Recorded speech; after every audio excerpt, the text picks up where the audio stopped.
প্রেসারে তো ডাল সিদ্ধ হয়েই গেছে। আর এটা হচ্ছে মসুরির ডাল। আজকে আমি ডালটা করব এই দেখো আম দিয়ে। আমটা বেশ অনেক দিন আগের আনা ছিল, আমার সোনা দিদিভাই দাদু ভাত খেতে এসেছিলো যখন, তার আগে। তা এই আমটা দিয়ে আজকে আমি টক ডাল করব।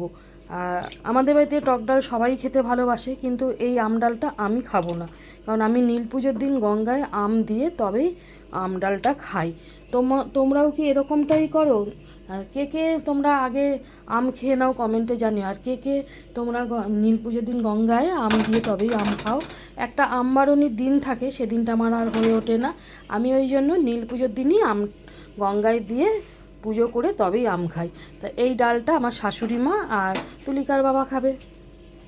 আর এই ডালের মধ্যে আমি ফোড়ন দেব শুকনো লঙ্কা, সর্ষে। তোমরা টক ডাল কেমন করে করো কমেন্টে জানিও, কি ফোড়ন দাও। আমি একটু শুকনো লঙ্কা সর্ষে ফোড়ন দিই।